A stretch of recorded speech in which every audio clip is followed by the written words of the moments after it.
Z4 news. Welcome to Z4 news. నేను మీ వంశీ కృష్ణ గౌడ్. ఈనాటి Vamsi talks కార్యక్రమానికి స్వాగతం. మనం చూస్తున్నట్టయితే దేశంలో అస్సాంకి సంబంధించిన అప్డేట్స్ మనకు బర్నింగ్ టాపిక్స్గా ఉన్నాయి. వాటికి సంబంధించిన వార్త ఒకటి మనం చూస్తున్నాం. పౌరులకు ఆయుధాలు, అస్సాం ప్రభుత్వ సంచలన నిర్ణయం. బంగ్లాదేశీలు అక్రమ వలసదారుల నుంచి స్వదేశీ పౌరుల రక్షణకు ఆయుధ లైసెన్సుల మంజూరు జారీ చేసే అధికారం జిల్లా అధికారులకే. ఇది కనుక మనం చూస్తున్నట్టయితే నిన్న అస్సాం ముఖ్యమంత్రి స్టేట్మెంట్ కూడా ఇవ్వడం జరిగింది. అదొకసారి గమనిద్దాం. Remote area, vulnerable area and border area, and we will encourage our original inhabitants and indigenous Indian citizens to apply and take arms license as per the eligibility provided in the Indian Arms Act. People of Assam knows which area is vulnerable, which area is remote. So all our deputy commissioner knows that. So vulnerable means wherever there are people who feel safe. They feel threatened to their life and property. So this definition in Assam everybody knows. So it is not a very complicated item. We will notify after once we take a cabinet memorandum, it will take maximum 24 hours to sign. After that, it is notified. ఇది కనుక మనం చూస్తున్నట్టయితే ఈ వార్త యొక్క సారాంశంగా మనం చూద్దాం. అసలు అస్సాం ముఖ్యమంత్రి గారు నిన్న ఇచ్చిన స్టేట్మెంట్ ఏంది అని అంటే, మా రాష్ట్రం ఆ దేశానికి సంబంధించి భారత పౌరులకు మా రాష్ట్రంలో ఉన్నటువంటి రిమోట్ ఏరియా అండ్ వర్నరబుల్ ఏరియాలకు సంబంధించిన భారత పౌరులకు మేము భారత ఆర్మ్స్ యాక్ట్ ప్రకారము ఆయుధాలను ఇవ్వడం జరుగుతుంది వారి రక్షణ కోసం అని చెప్పేసి అస్సాం ముఖ్యమంత్రి హిమంత బిశ్వ శర్మ గారు స్టేట్మెంట్ ఇవ్వడం జరిగింది. ఎందుకు ఈ రకంగా స్టేట్మెంట్ ఇవ్వడం జరిగిందో, అసలు పౌరులకు ఆయుధాలు ఎందుకు ఇవ్వాలనుకుంటున్నారు, బంగ్లాదేశ్ బార్డర్లో ఉన్నటువంటి అస్సాం రాష్ట్రానికి సంబంధించి బంగ్లాదేశ్తో భారత్ మళ్ళీ యుద్ధం చేయబోతుందా, బంగ్లాదేశ్ పక్కలో బల్లంగా మారిపోతుందా అని అంటే వాటి ప్రశ్నలకి అవుననే సమాధానం వస్తుంది. అసలు అస్సాం యొక్క చరిత్ర నేపథ్యం కనుక మనం గమనించినట్టయితే అస్సాం గురించి తెలుసుకోవాలంటే బంగ్లాదేశ్ గురించి, పశ్చిమ బెంగాల్ గురించి, భారత్ పాకిస్తాన్ గురించి, 1971 వార్ గురించి తెలుసుకోవాల్సిన అవసరం ఉంటుంది. ఎందుకంటే ఆ గత చరిత్ర ఆధారంగానే, గత పాలకుల నిర్లక్ష్యంగా కారణంగానే ఈరోజు మన దేశంలో అనేక రకాల అవస్థలకు కారణం ఏంది అని అంటే గత పాలకులు. మనం ఏదైతే ఇందిరాగాంధీ ఐరన్ లేడీ అని చెప్తున్నారో, ఈ మధ్య భారత్ పాకిస్తాన్ యుద్ధం ఆపరేషన్ సింధూర్ తర్వాత ఒక దృఢమైన నాయకత్వం ఉండే అప్పట్లో భారత్ పాకిస్తాన్కి బుద్ధి చెప్పింది అని ఇందిరాగాంధీని ఐరన్ లేడీగా ఇప్పుడు మళ్ళీ ఇప్పటి తరానికి పరిచయం చేస్తున్నటువంటి సోకాల్డ్ నాయకులకు చెప్పాల్సింది ఏంది అని అంటే, ఆ ఇందిరాగాంధీ ఐరన్ లేడీ హయాంలోనే మొదలైనటువంటి ఒక విష ప్రయోగం ఇప్పుడు పెచ్చు మీరిపోయి బంగ్లాదేశ్ మనకి పక్కలో బల్లెంగా మారిపోయింది.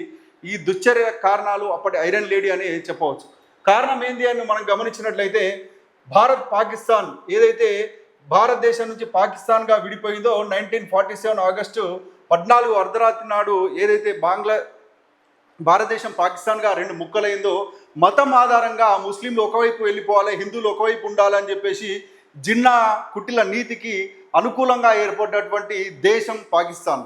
మన దాయాద్ దేశంగా, మనతో పాటు స్వాతంత్రం తెచ్చుకున్న దేశంగా ఉన్నప్పటికీ ప్రతిసారి కూడా మనతోటి కయ్యానికి కాలుదువి ఈ దేశంలో అస్థిరతను పెంపొందించాలనే ఉద్దేశంతో ఏర్పడినటువంటి దేశం పాకిస్తాన్. మొన్న ఆపరేషన్ సింధూర్లో మన దేశం తగిన గుణపాఠం చెప్పి వారి ల్యాండ్కి వెళ్ళి వారి దేశంలోని ఉగ్రవాద శిబిరాలను ధ్వంసం చేసి వారికి బుద్ధి చెప్పిన సంఘటన మనం చూస్తున్నాం. ప్రపంచానికి కూడా మన భారతదేశం యొక్క సైనిక సామర్థ్యాలు ఏంటి అనేది ప్రపంచానికి కూడా చాటి చెప్పడం జరిగింది. ఇప్పుడు కనుక మనం పాకిస్తాన్ ఎందుకు ఈ బంగ్లాదేశ్లో, అస్సాంలో అని అంటే, బంగ్లాదేశ్ అనేది కూడా ఒకప్పుడు పాకిస్తానే. 1971 వరకు కూడా బంగ్లాదేశ్ అనేది పాకిస్తాన్ యొక్క దేశంగానే ఉన్నది. పాకిస్తాన్ సంబంధించిన రాజకీయ వ్యవస్థనే ఇక్కడ కూడా రాజకీయాలు నేర్పింది. కాబట్టి పాకిస్తాన్లో భాగంగా ఉన్నటువంటి బంగ్లాదేశ్ 1971 వార్ తర్వాత భారతదేశమే ఒక కొత్త దేశాన్ని సృష్టించి ఇవ్వడం జరిగిందని చెప్పేసి గర్వంగా జబ్బలు జరుపుకుంటున్నటువంటి కాంగ్రెస్ పార్టీ నాయకులకు కొంచెమన్నా సిగ్గుండాలని చెప్పేసి సందర్భంగా తెలియజేస్తున్నా. ఎందుకు అనంటే, అప్పుడు బంగ్లాదేశ్ ఏర్పడినప్పుడు ఇందిరాగాంధీ చెప్తున్నది, మేము భారతదేశానికి బంగ్లాదేశ్కు విముక్తి ఇచ్చినాం, కొత్త దేశాన్ని మేము సృష్టించినాం అని చెప్పేసి చెప్తున్నారు. కానీ మన దౌర్భాగ్యం ఏంది అని అంటే, ఇది మన దేశం కనుక పటం మనం గమనించినట్టయితే ఇది పశ్చిమ బెంగాల్ కనుక మనం చూస్తున్నాం, ఇక్కడ బంగ్లాదేశ్ తర్వాత కూడా మన దేశం ఉంటుంది. ఎంత దౌర్భాగ్యం అని అంటే, ఇక్కడ ఉన్నటువంటి 7 రాష్ట్రాలకు సంబంధించిన 7 సిస్టర్స్గా పిలుస్తాం మనం, ఈశాన్య రాష్ట్రాలుగా. మన పుస్తకాల్లో మనము జాగ్రఫీలో చదువుతున్న ఈశాన్య రాష్ట్రాలు 7 సిస్టర్స్గా ఉన్నటువంటి అస్సాం, మేఘాలయ, త్రిపుర, నాగాలాండ్, ఈ రకంగా అరుణాచల్ ప్రదేశ్ లాంటి, నాగాలాండ్, ఇంపాల్ అంటే మణిపూర్, మిజోరాం లాంటి రాష్ట్రాలకు వెళ్ళాలంటే మనకు మొత్తం లాక్ అయిపోతుంది. మనం బంగ్లాదేశ్ కనుక ఏర్పడకపోతే ఇదంతా మన భూభాగంగానే ఉండే పరిస్థితి ఉంటుండే. కానీ ఇప్పుడు ఒక పెద్ద భూభాగమైనటువంటి ఇంకొక ప్రమాదంగా మారే పరిస్థితికి దాపురించిందంటే అప్పటి పాలకుల నిర్లక్ష్యం అనే చెప్పవచ్చు. మనం ఇక్కడ నుంచి భారతదేశ భూభాగం నుంచి పశ్చిమ బెంగాల్లో ఉన్న వ్యక్తి అస్సాంకు వెళ్ళాలి అని అంటే మనకి ఇక్కడ మధ్యలో మొత్తం కూడా వేరే దేశాన్ని దాటుకొని వెళ్ళాల్సిన దుస్థితి ఏర్పడ్డది. దీనికి కారణంగా మనం ఏం చేస్తున్నామంటే ఇప్పుడు ఇక్కడ నుంచి ఇట్లా వెళ్ళి ఇక్కడ నుంచి ఇక్కడ సిలిగురి అనే ప్రాంతం నుంచి ఇక్కడ ఒక చిన్న ప్రాంతమే ఉంటుంది. మనం ఇక్కడ నుంచి ఇక్కడికి కనెక్టివిటీ అని అంటే ఈ చిన్న ప్రాంతాన్ని మనం చికెన్ నెక్ అంటున్నాం. ఈ చికెన్ నెక్ కనుక లేకపోతే ఈరోజు మనం ఆ దేశం మొత్తం కూడా ఇంకో దేశంగా కట్ అయిపోయే ప్రమాదం ఏర్పడుతుంది. దానికి కారణం బంగ్లాదేశ్ యొక్క ఏర్పాటు అనేది మనం చెప్పవచ్చు. ఈ చికెన్ నెక్ ప్రాంతాన్ని కనుక కోల్పోయినట్లయితే ఈశాన్య రాష్ట్రాలు అస్సాంతో సహా 7 రాష్ట్రాలకు సంబంధించి గోతికాడ్ నక్కల ఎదురు చూస్తుంది చైనా. అరుణాచల్ ప్రదేశ్ను వారి దేశంలో ఉన్నటువంటి ప్రాంతంగా వారి దేశ పటంలోనే చూపిస్తున్నారు. మిగతా రాష్ట్రాలకు కూడా ఈ బంగ్లాదేశ్ అనే చీడపురుగు మనకి ఏం చేస్తుంది అని అంటే గ్రేటర్ బంగ్లాదేశ్ అనే పేరుతోటి అక్కడ ఒక ఉద్యమాలు నేర్పుతూ అక్కడ ఒక తీవ్రవాద సంస్థలుగా మారిపోయి బంగ్లాదేశ్ను గ్రేటర్గా చేయాలని అంటే ఇక్కడ పశ్చిమ బెంగాల్, జార్ఖండ్తో సహా ఇక్కడ ఉన్నటువంటి అస్సాం, మేఘాలయ, త్రిపుర, నాగాలాండ్ లాంటి మన దేశానికి చెందినటువంటి రాష్ట్రాలను కూడా గ్రేటర్ బంగ్లాదేశ్లో భాగంగా మేము తయారు చేస్తున్నాం అని చెప్పేసి ఒక పటాన్ని కూడా వాళ్ళు రూపొందించుకుంటున్నారు. ఆ పటాన్ని మనం గమనించవచ్చు. ఇది గ్రేటర్ బంగ్లాదేశ్ పటం.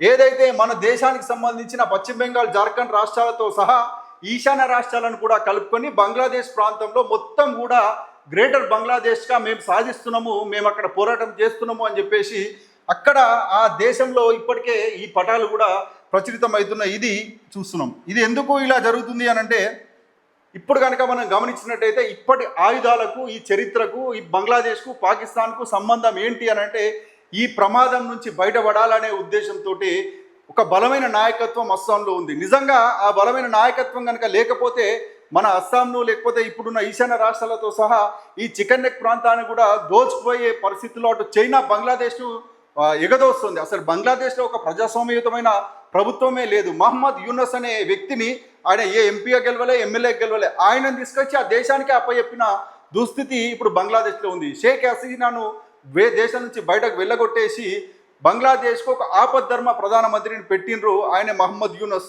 ఆయన ఎమ్మెల్యే కాదు, ఎంపీ కాదు, ఏ రాజకీయ పార్టీకి చెందిన వ్యక్తి కాదు. అయినా కానీ ఆయన తీసుకొచ్చి బంగ్లాదేశ్లో ఒక ప్రధానమంత్రి హోదాలో దేశాన్ని ఆయనకు అప్పచెప్తే ఆయనకు చైనాకు బంగ్లాదేశ్ను అమ్మాలనే ఉద్దేశంతో చైనాతో చేస్తూ ఈ మధ్య కొన్ని కవ్వింపు మాటలు కూడా మాట్లాడడం జరిగింది. ఈశాన్య రాష్ట్రాలను మేము బంగ్లాదేశ్గా మార్చబోతున్నాం అని చెప్పేసి ఒక స్టేట్మెంట్ ఇవ్వడం జరిగింది. ఆపరేషన్ సింధూర్ తర్వాత మనం ఏదైతే మన ఆయుధ సంపత్తితోటి పాకిస్తాన్కు తగిన గుణపాఠం చెప్పినామో ఆ తర్వాత కొంచెం తోక ముడిచిన పరిస్థితి ఉన్నప్పటికీ ఎప్పటికైనా అది ప్రమాదంగా మారే పరిస్థితి ఉంది. ఇది కనుక మనం గమనించినట్లయితే ఈ బంగ్లాదేశ్ దేశం నుంచి అస్సాం రాష్ట్రంలోకి అక్రమంగా వలసదారులు వెళ్ళడం జరుగుతుంది. ఈ ఈశాన్య రాష్ట్రాలు ఏవైతే ఉన్నాయో 7 రాష్ట్రాల్లో అస్సాం అనేదే పెద్ద రాష్ట్రం. అక్కడ కూడా మతం ఆధారంగా కల్లోలాలు సృష్టిస్తున్నారు. బంగ్లాదేశ్ నుంచి అక్రమంగా వలస వెళ్ళి అక్కడ ఏర్పాటైపోయి ఓటర్ కార్డు, ఆధార్ కార్డు తీసుకొని అక్కడనే ఉంటూ అక్కడ రాజకీయ వ్యవస్థను కూడా ప్రభావితం చేస్తున్నారు. అక్కడ ఓట్లు వేస్తున్నారు. ఓట్లేసి ప్రభుత్వాలను నిర్ణయించే పరిస్థితికి దాపురించిందంటే ఎంత దౌర్భాగ్యమైన పరిస్థితి ఉందో మనం చెప్తున్నాం. దీనికి కారణం ఏంది అని అంటే కూడా మనం ఒక గత చరిత్రను కనుక మనం కొంచెం గమనించినట్లయితే ఇక్కడ ఒక మ్యాప్ మనం చూస్తున్నాం. ఈ మ్యాప్ ఏంది అంటే 2015 కంటే ముందు బంగ్లాదేశ్ బార్డర్స్గా మనం చూస్తున్నాం. ఎప్పుడో కాదు, ఒక 10 సంవత్సరాల క్రితము ఈ దౌర్భాగ్యమైన పరిస్థితి మనం చూస్తున్నాం. ఇక్కడ ఏముంది, ఇక్కడ దుస్థితి ఏముంది కనుక మనం గమనించినట్లయితే ఒక దేశానికి కనుక మ్యాప్స్ అనేటివి ఉంటే ఒక లైన్ గీసుకుంటారు. ఈ లైన్కు అవతల వైపు మీరుంటారు, యువతల వైపు మేముంటామని చెప్పేసి ఒక దేశం యొక్క సరిహద్దులు ఉంటాయి.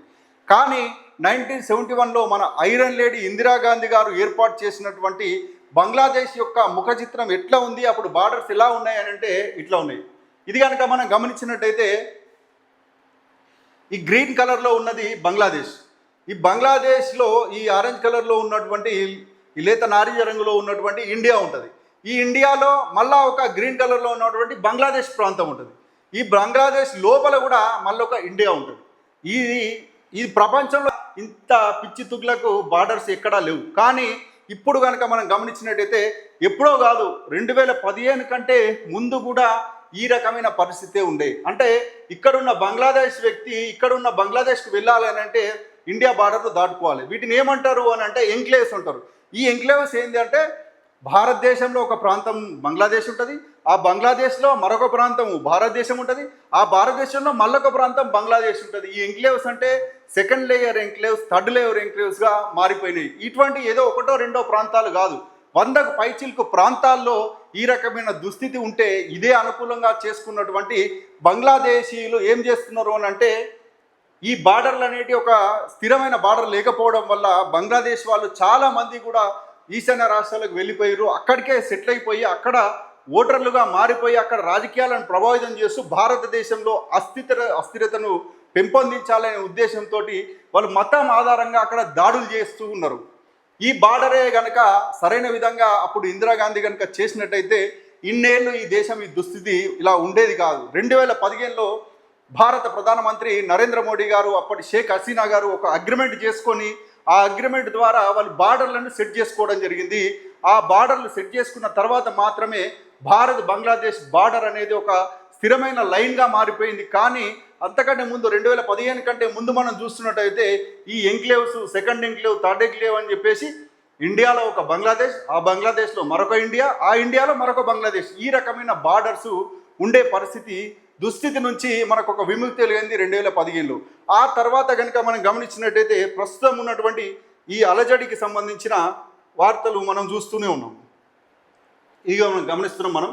అప్పుడు మనం ఇందిరాగాంధీ గారు అప్పుడు షేక్ ముజిబుర్ రెహమాన్ అని చెప్పేసి ఆ బంగ్లా జాతిపిత వాళ్ళు ఒప్పందాలు చేసుకొని ఇంత అందమైన ఒప్పందాలు చేసుకొని ఇంత అందమైన బార్డర్లను మనకిచ్చి ఇంత అస్థిరమైన భారతదేశానికి తయారు చేయడం కోసం ఒక మూల పురుషులుగా వీళ్ళను చూడవచ్చు.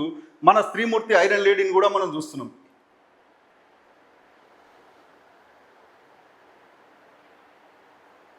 ఈ రకంగా ప్రస్తుతం ఉన్నటువంటి అస్సాంకు ఈ ఆయుధాలకు వీటన్నిటికీ సంబంధాలు ఏంటి అని మనం గమనించినట్లయితే లేని కారణంగా అక్కడికి వచ్చేసి అసలు ఎవరు భారతీయులు ఎవరు బంగ్లాదేశీలను గుర్తుపట్టలేని విధంగా ఉంటే ఒక కొత్త చట్టాలను తీసుకొచ్చి అక్కడ కఠినమైన చట్టాలను అమలు చేయడంలో హిమంత్ బిశ్వ శర్మ గారు ఖచ్చితంగా సక్సెస్ఫుల్గానే ఉన్నారు. కానీ ఇంకా ఉగ్రవాదం తీవ్రవాదం పేరుతోటి ఈ దేశాన్ని అస్థిరపరచాలనే ఉద్దేశంతో మతం ఆధారంగా అక్కడ హిందువుల మీద దాడులు జరుగుతున్నాయి. ఎవరైతే అక్కడ మైనార్టీలుగా మారిపోతున్నారు హిందువులు, అస్సాం రాష్ట్రంలో హిందువులు మైనార్టీలుగా మారిపోయిన క్రమంలో ఈ మెజారిటీలుగా మారినటువంటి అక్కడ బంగ్లా ముస్లింలు అక్కడికి వచ్చేసి మతం ఆధారంగా దాడులు చేస్తున్న దుస్థితి కారణంగా ఏవైతే వల్నరబుల్ ప్రాంతాలు ఉన్నాయో, రిమోట్ ప్రాంతాలు ఉన్నాయో, అంటే సమస్యాత్మక ప్రాంతాలు లేకపోతే కల్లోల ప్రాంతాలు లేక మారుమూల ప్రాంతాలకు సంబంధించి కొన్ని అస్థిరమైన ప్రాంతాల్లో అక్కడ సైన్యం కానీ పోలీస్ కానీ పూర్తి స్థాయిలో 24 గంటలు కూడా వారికి సెక్యూరిటీ ఇవ్వలేని పరిస్థితిలో ఉన్న ప్రదేశాలను ఎంచుకొని అక్కడ పౌరులకు ఆయుధాలను ఇవ్వాలని ఈ దేశ ప్రభుత్వం అస్సాం ప్రభుత్వం నిర్ణయం తీసుకుంది. ఆ నిర్ణయం ఆధారంగా కొంత ఊరటనే జరిగినప్పటికీ ఈ గత పాలకులు చేసినటువంటి నిర్లక్ష్యం కారణంగా అస్సాంలో ఉన్నటువంటి అనిశ్చితిని తొలగిపోవాలనంటే స్థిరమైన బంగ్లాదేశ్కు స్థిరమైన భారతదేశము ఒక కరెక్ట్ బుద్ధి చెప్పి కరెక్ట్ బార్డర్స్ను మళ్ళీ సెట్ చేసుకోవాల్సిన పరిస్థితి ఉంటుంది. ఎందుకంటే ఇక్కడ మనకు చెప్తూ ఉంటారు వీళ్ళు ఏంది అని అంటే అసలు ఈ ఈశాన్య రాష్ట్రాలకు సంబంధించి సముద్రంతో మనకు కనెక్టివిటీ లేకుండా పోయింది. ఎందుకంటే ఇక్కడ మయన్మార్ దేశం ఉంది, ఇక్కడ మిజోరాంకి, మళ్ళీ ఇక్కడ బంగ్లాదేశ్ తోటే మనకు సముద్రం అడ్డుగా ఉన్నది. ఆ సముద్రానికి మన దేశానికి ఇక్కడ ఈ మిజోరాం ప్రాంతానికి మధ్యలో మళ్ళీ బంగ్లాదేశ్ అడ్డుగా ఉన్నది. ఈ రకంగా స్థిరమైన బార్డర్స్ లేకపోవడం వల్ల అటు అరుణాచల్ ప్రదేశ్ను చైనా దోచుకోవాలని చూస్తుంది, ఇటు ఈశాన్య రాష్ట్రాలైనటువంటి అస్సాం, మేఘాలయ, త్రిపుర ఈ రాష్ట్రాలను బంగ్లాదేశ్ దోచుకోవాలని చూస్తుంది. కాబట్టి ఈ బంగ్లాదేశ్ తోటి ఒక యుద్ధం జరిగితే కనుక నిజంగా ఈ బార్డర్లన్నీ సెట్ అయిపోతే మనకున్నటువంటి ఈ చిన్న ప్రాంతమైనటువంటి చికెన్ నెక్ అనేది విడల్పుగా చేసుకొని అక్కడ ఈశాన్య రాష్ట్రాలకు మనకు ఒక కనెక్టివిటీ సరైన విధంగా ఉండేలా చూసుకోవడమే కాకుండా ఈ సముద్ర మార్గానికి సంబంధించి కూడా మనకు ఒక ఇది స్ట్రాటజికల్ మూమెంట్గానే చెప్పవచ్చు. ఈ సముద్ర మార్గం కనుక మనకు మణిపూర్కు ఉన్నట్లయితే మన దేశంకి ఇబ్బంది లేకుండా ఉంటుంది. ఫ్యూచర్లో యుద్ధాలకు సంబంధించిన కానీ ఇంకా ఏమైనా ఆయుధ సంపత్తికి సంబంధించిన విషయాల్లో కానీ మనకి ఇబ్బంది లేకుండా ఉండాలనే ఉద్దేశంతో ఒక మంచి నిర్దిష్ట ప్రణాళికతోటి కేంద్ర ప్రభుత్వం ముందుకు వెళ్ళి బంగ్లాదేశ్కు తగిన బుద్ధి చెప్పి బార్డర్లను సరైన విధంగా సెట్ చేసి భారతదేశానికి భవిష్యత్ తరాలకు ఈశాన్య రాష్ట్రాలు కూడా మనవే, ఇది ఎక్కడా లేవు, అరుణాచల్ ప్రదేశ్ కూడా మనదే, ఇంపార్ కూడా మనదే, మణిపూర్ కూడా మనదే అని చెప్పేసి గర్వంగా చెప్పుకునేలా ప్రతి భారతీయుడు ఉండాలని కోరుకునే విధంగా ఉండాలి అని అంటే బంగ్లాదేశ్కు తగిన బుద్ధి చెప్పి అంతర్జాతీయ సరిహద్దులను సరిగ్గా సెట్ చేయాల్సిన అవసరం ఉందని ఈ సందర్భంగా కోరుకుంటున్నాం. ఇది ఈనాటి స్పెషల్ స్టోరీలోకి మనం అస్సాంకి సంబంధించిన ఆయుధాలకు సంబంధించిన విషయాల్ని తెలుసుకున్నాం. మళ్ళీ మరొక స్టోరీలోకి మళ్ళీ కలుసుకుందాం. అంతవరకు సెలవు, నమస్కారం.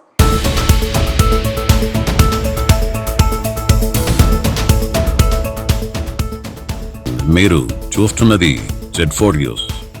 Question for justice.